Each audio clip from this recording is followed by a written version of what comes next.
Na sala de aula não há idade nem cor, por isso aceite e respeite o meu professor.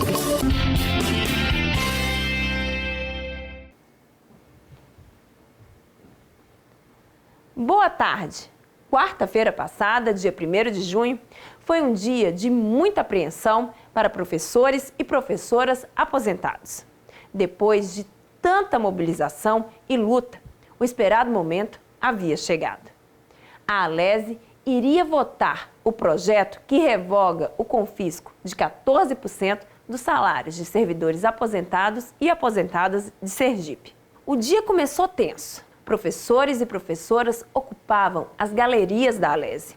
A expectativa era grande. Veja o que disseram o presidente Roberto Silva e Luci, do Departamento de Aposentados do Sintese.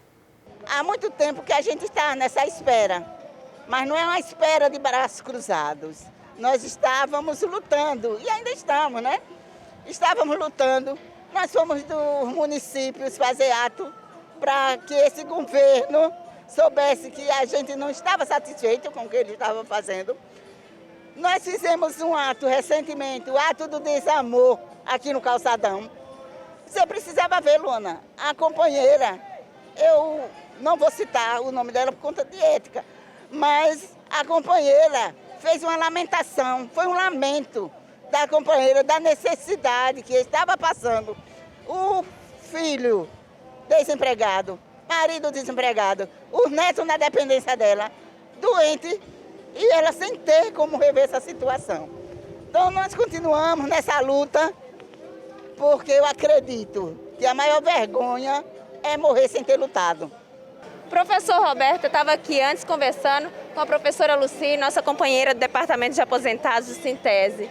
E a gente estava falando exatamente que o que está acontecendo aqui hoje na Alese não é uma benevolência de Belivaldo Chagas, que, aliás, esse confisco já era para ter terminado há um bom tempo se houvesse vontade política. Veja, esse é o resultado da luta, né, das aposentadas, dos aposentados de Sergipe, que fizeram lutas e muitas lutas. Esse é o resultado de estudos realizados pelo Sintese, mostrando que não precisava continuar com essa maldade, mostrando que o governo tem recursos para suprir o pagamento da folha dos aposentados pensionistas do estado de Sergipe, e que o governo ficou sem discurso para a sociedade. Por que manter essa maldade? Então o governo recua, manda o projeto de lei, mas a gente entende que a luta não vai acabar aqui. A gente vai ter que continuar lutando pela devolução do que foi descontado devidamente, porque, como diz o nosso slogan, nossa vida é lutar. E nós precisamos continuar lutando em defesa do aposentado e da aposentada desse estado. O fim do confisco de 14% dos proventos de aposentadoria está longe de ser um ato de benevolência de Belivaldo Chagas. Passa, sim, pela força das professoras e professores aposentados, que mesmo vendo suas vidas sendo desestabilizadas, não saíram das ruas e não deixaram a luta. E a luta continua. Agora, em outro flanco, vamos lutar para que o governo devolva todo o dinheiro que subtraiu dos aposentados. Está no ar, TV Sintese.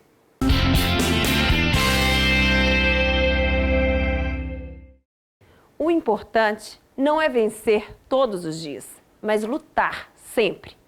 Conserve os olhos fixos num ideal sublime e lute sempre pelo que deseja, pois só os fracos desistem, o que não é nosso caso. Aqui somos muitas, somos muitos, somos fortes. Vem aí, o direito é seu. O direito é seu.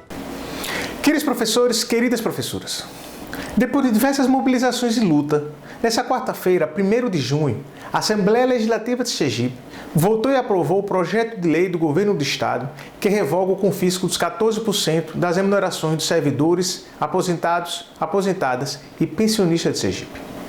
Ou seja, Todos aqueles professores, aposentados e aposentadas e pensionistas que recebem seus benefícios até o teto do regime geral de Previdência Social, onde este ano é de R$ 7.087,22, não terão mais o desconto dos 14% que vinha acontecendo desde abril de 2020 e que estava retirando entre R$ 700 a R$ 900 por mês dos seus benefícios. Assim, o fim do confisco dos 14% ainda não terminou, pois a mobilização e a luta dos professores, bem como as ações judiciais, continuarão até que todos os valores descontados mês a mês, há mais de um ano, sejam devolvidos a todos os professores, aposentados, aposentadas e pensionistas desse Estado. O direito é seu. Nossa entrevista especial deste sábado é com Arlete Silva e Roberta Amorim. Ambos fazem parte do MNU e do coletivo antirracismo do Sintese. Hoje, nós vamos debater sobre a importância da educação na construção de que vidas negras importam. Boa tarde, pessoal. Tudo bem com vocês? Boa tarde, Luana. Tudo bom? Boa tarde, Luana. Tudo bem? Que ótimo. Vamos começar a entrevista aqui com a professora Arlete. Professora Arlete, o MNU, Movimento Negro Unificado, é um grupo de ativismo político, social e cultural que tem grande relevância e grande penetração em todo o Brasil, no que tange aí no âmbito das lutas pelos direitos da população negra. Nesse sentido, professora, na conjuntura que nós estamos vivendo atualmente, quais atividades o MNU tem desenvolvido na luta antirracista? Então, Luana, o MNU, Movimento Negro Unificado, ele está fazendo 44 anos esse ano no Brasil. É um movimento que nasceu em São Paulo, nasceu da necessidade de lutar contra a discriminação racial, né? E hoje em dia a gente vê o Movimento Negro Unificado ele enraizado em vários lugares, no Brasil inteiro, e uma luta contra a discriminação, contra o racismo, onde hoje em dia a gente não pode deixar passar pautas importantes como essa, sem que tenha um movimento unificado, não é só um movimento negro, é um movimento negro unificado, em que a gente vai diferenciar as pautas racistas, a lutar contra a discriminação, lutar contra o genocídio da nossa população negra.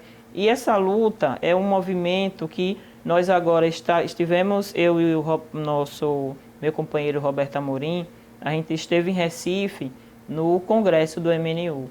Então foi um congresso em que a gente viu reunidos várias pessoas do movimento negro no Brasil inteiro, lutando contra essas pautas super importantes. Professor Roberto, vamos agora para o nosso âmbito aqui, que é a educação. Qual a importância da educação na construção de que vidas negras importam?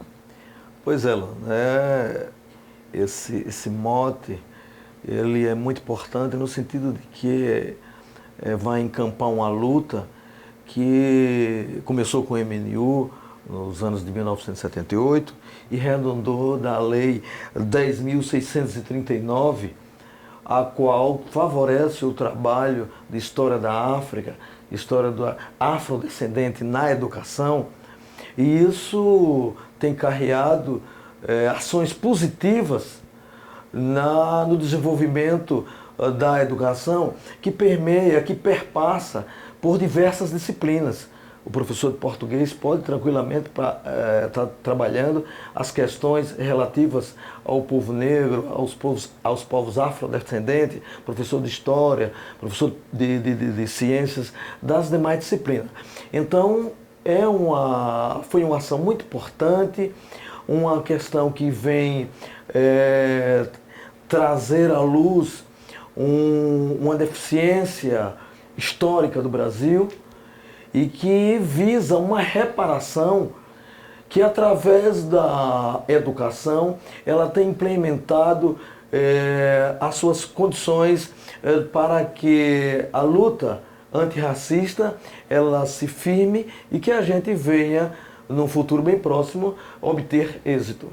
Professora Arlete, puxando aqui pelo que o professor Roberto falou, a sala de aula ela deve ser um espaço de diálogo, um espaço de amplo debate, permeado, inclusive, em leis, como o professor Roberto citou aqui, que visem combater o preconceito racial.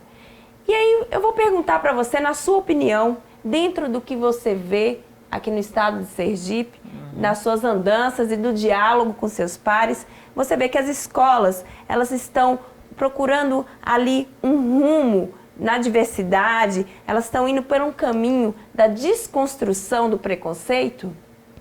Luana, a gente vê hoje em dia que muitas escolas, e nós, assim, é o objetivo do nosso coletivo, né, do coletivo Antirracismo do Sintese, é que a gente trabalhe o preconceito racial, o racismo, a gente trabalha o ano todo nas escolas. A gente não pode estar trabalhando e levando à tona a questão do preconceito e do racismo somente em novembro, no 20 de novembro, ou no 13 de maio, né, comemorar a libertação dos escravos. Então, não existe isso, não existe a libertação dos escravos, né? A gente tem que mostrar realmente a realidade de como se deu essa libertação, e que é uma liberdade forjada até hoje, né? A gente cita vários fatos em que é uma liberdade em que hoje nós negros temos que lutar por essa tão sonhada liberdade. Então, assim, são temas e realidades em que a gente deve trabalhar na escola, porque é o nosso espaço de construção, né? É ali onde os professores têm a responsabilidade de estar lidando com a formação do cidadão, os nossos alunos. Então, é ali, é na raiz, é desde a pré-escola, o ensino fundamental, o infantil, né, tratando com adolescentes, como a gente deve tratar a realidade do povo negro no Brasil. E nesse sentido, professor, eu queria saber a sua opinião. Você acha que o racismo estrutural, ele é inconsciente ou ele, na verdade, é arquitetado, é planejado para se colocar homens e mulheres negras em um local subalterno dentro da sociedade brasileira? Pois é, Luana. A questão do racismo, professor Silvio de Almeida, ele que tem um estudioso nessa questão do racismo estrutural e o racismo institucional, trata muito bem dessa questão. O racismo individual, ele é menos presente, porque aí você identifica de forma circunstancial as pessoas. Mas quando é um racismo estrutural, ele está enraizado nas estruturas da sociedade. E foi uma coisa trabalhada pela elite intelectual brasileira, trabalhada pelo capitalismo, pelo próprio capitalismo, desde o século XIX. Final do século XIX, início do século XX, nós vamos ter na literatura o Gilberto Freire, com Casagrande Senzala, em que ele deu outro tom na literatura, falando sobre o negro no Brasil, com a questão da miscigenação. Então foi criado um mito da igualdade racial no Brasil. E esse mito, ele prosperou, e nas estruturas da sociedade, no inconsciente das pessoas, perpassa que o Brasil é um país de democracia plena do racismo, ou seja, não existe racismo no Brasil, mas que o racismo do Brasil, ele é sutil, ele está morando nas estruturas, e isso é a grande dificuldade para nós combatermos o racismo, que muitas vezes o branco, ele é educado dentro de um padrão de uma superioridade. A professora estudiosa Maria Aparecida Bento, a Cida Bento, ela coloca muito bem quando ela faz uma escala de valores. À medida em que o indivíduo ele tem os fenótipos muito mais parecido com o branco, ele tem uma escala de aceitação na sociedade brasileira muito maior. Quando você encontra um fenótipo, as pessoas negras, escuras, muito mais escuras, no padrão brasileiro, ela está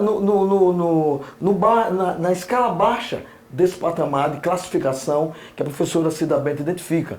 Então, o que acontece? Os melhores lugares para trabalho para o emprego, nas estruturas da sociedade, ele é favorecido para quem está na escala superior, aquele que parece mais os fenótipos com o branco.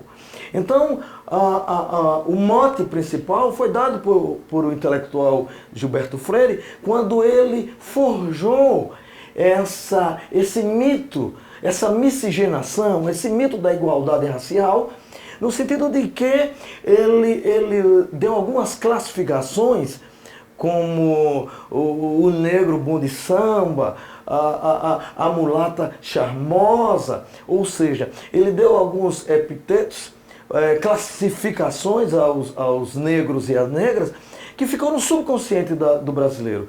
Ou seja, então, uma educação antirracista, ela necessariamente deve incluir o branco. O branco deve reaprender. Não é os negros que estão sofrendo na pele a questão racial, mas os brancos precisam aprender, porque eles foram educados dentro de uma sociedade racista. Portanto, é preciso que o racismo epistemológico na historiografia brasileira, ele precisa ser trabalhado, ele precisa na criação dos livros didáticos, isso precisa ser revisto dessa ontologia, que é um passado imemorial dos africanos, daqueles que nasceram em África. Sergipe, com relação ao racismo, como vocês avaliam o nosso estado nesse quesito? Por favor, professora Arlete. Sergipe realmente não foge à situação de ser um estado racista, de estar dentro de um país racista, onde a gente vê esse racismo estrutural e institucional todos os dias ao nosso redor. Tem concordância com a professora Arlete, professor Roberto? Perfeito. A Arlete fez uma grande síntese desse nosso estado, né? E que eu, inclusive, Luana, no próximo 20 de novembro, eu apresento um livro, eu faço o lançamento de um livro, em que é um estudo justamente dessa questão racial, que tem um recorte delimitado de 1959 a 1979, no qual eu exponho fatos em que o racismo esteve bastante presente na sociedade. São fatos que foram divulgados pela imprensa e que a gente tira desse questionamento, desses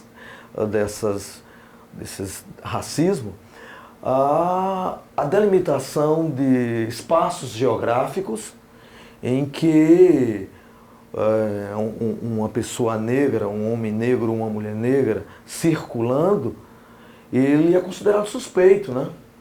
As zonas em que a atuação da polícia ela é muito mais incisiva, ela usa mais da violência em determinadas áreas, a abordagem da imprensa, o questionamento da imprensa, a reflexão da imprensa durante esse período em que eu faço a pesquisa, ela também colabora bastante, dá sua contribuição para a sustentação do racismo estrutural, né? nas mais diversas lugares na sociedade, onde o homem negro, a mulher negra, sofre uma discriminação muito violenta, né? Gente, eu agradeço imensamente por essa entrevista. A gente poderia ficar aqui horas e horas, o assunto é muito grande. Acho que fica um sentimento de satisfação de estar aqui com vocês, mas também um sentimento de uma certa tristeza, porque a gente tem que pensar que estamos em 2022 e que, infelizmente, diariamente é pautado o massacre da população negra. Então, eu quero dizer que o TV Sintese, esse espaço aqui, ele é um espaço de luta e que se soma no fortalecimento da luta dos trabalhadores e trabalhadoras pretos e pretas de Sergipe. Muito obrigada.